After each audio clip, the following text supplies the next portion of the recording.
तथा संचय की प्रश्नावली 7.1 का क्वेश्चन नंबर 4 है। ध्यान से देखिए, 0 से 9 तक के अंक हैं। 0 से 9 तक कितने अंक होते हैं? 10।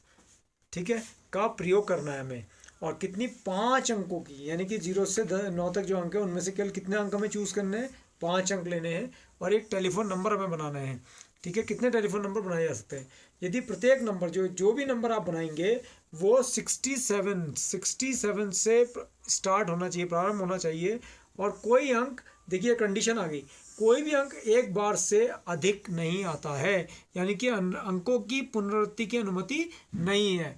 आप अंकों की पुनरावृत्ति नहीं कर सकते। तो हमने क्या करा, ये 0 से लेकर 9 तक के अंक लिख लिए। 0 1 2 3 4 5 6 7 8 9। तो ये कुल अंक कितने हैं? 10 अंक है। आप ध्यान से देखिएगा, तो हमें 5 अंकों की बनानी है, 1 2 3 और 4।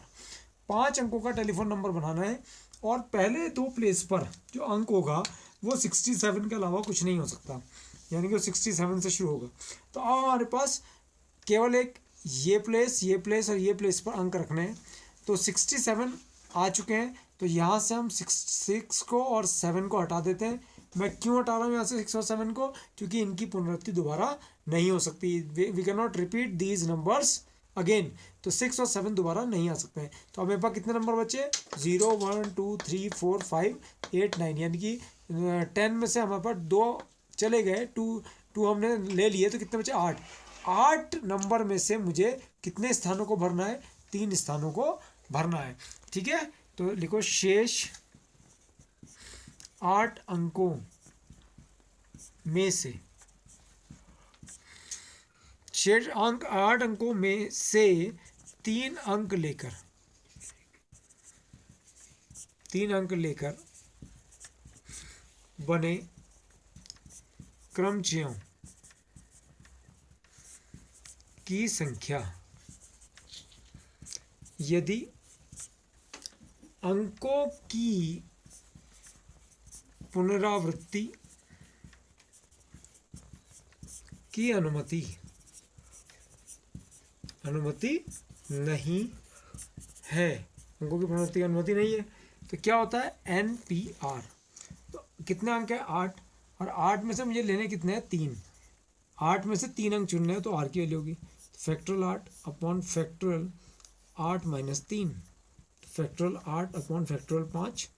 तो 8 गुणा 7 गुणा 6 गुणा फैक्टोरियल 5 तक हमने खोला, तो फैक्टोरियल 5 नीचे है, इससे कैंसिल हो गया। तो 8 7 से 56, 56 इंटू 6, तो 336। तो कितने? 336 टेलीफोन नंबर बनेंगे। 336 टेलीफोन नंबर हमें प्राप्त होंगे। और इसी क्वेश्चन को अगर हम दूसरे तरीके से देखते हैं, तो ध्यान से देखो, दूसरा तरीका बाय प्रैक्टिकली, तो फॉर्मूले से था कि जैसे यहाँ पर 5 अंकों की हमें टेलीफोन नंबर बनाना है, तो पहला और दूसरा नंबर तो फिक्स हो गया। अब हमारे पास एक इकाई का स्थान बचता है, एक दहाई का और एक सैकड़े का स्थान बचता है। तो क्या लिखेंगे हम? इकाई के स्थान को भरने के लिए कुल अंक।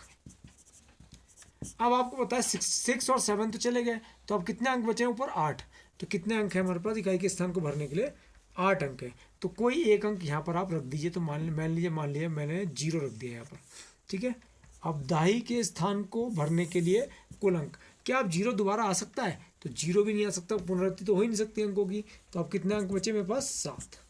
ठीक है, ऐसी सैकड़े के स्थान को भरने के लिए कुल अंक कितने बचे? अब जैसे मैंने दहाई की जगह पर रख दिया, मान लीजिए 4 रख दिया। ठीक है, 4 भी दोबारा नहीं आ सकता, तो कितने बचे? 6 बचे। तो यानी कि ये घटना जो होती है इकाई के स्थान को भरने की, ये भी स्वतंत्र घटना है, ये भी स्वतंत्र घटना है और ये भी स्वतंत्र घटना है। तो लिखिए, कुल 10 अंकों से बने टेलीफोन नंबर की संख्या जिसका प्रत्येक नंबर 67 से प्रारंभ होता है और किसी भी अंक की पुनरावृत्ति नहीं होती है। तो क्या आ गया, इकाई के स्थान को भरने के कुल अंक 8, दहाई के स्थान को 7 और सैकड़े के स्थान 6। ये मल्टीप्लाई क्यों हो रहा है, क्योंकि ये स्वतंत्र घटनाएं हैं। कैसी घटनाएं हैं, स्वतंत्र घटनाएं हैं, किसी का किसी से कोई मतलब नहीं है। 8 7 56 6 336 टेलीफोन नंबर। ठीक है, अगले क्वेश्चन पर, ये क्वेश्चन नंबर 5 पर, एक सिक्का 3 बार उछाला जाता है। एक सिक्के को उछाल रहा हूं मैं, कितनी बार, 3 बार उछाला जाता है और परिणाम अंकित कर लिए जाते हैं। परिणामों की संभव संख्या क्या है। जब मैं सिक्के को उछालूंगा तो सिक्के को उछालने पर संभव परिणाम क्या होंगे, हेड होगा या टेल होंगे, यानी कि कितने परिणाम होंगे, 2। तो जब मैं पहली बार सिक्के को उछालूंगा तब भी 2 ही परिणाम है संभव, दूसरी बार उछालूंगा तब भी संभव 2 परिणाम है, तीसरी बार उछालूंगा तब भी संभव 2 परिणाम है। तो पहली बार सिक्के को उछालने पर संभव परिणाम, तो कितना आ गया, 2।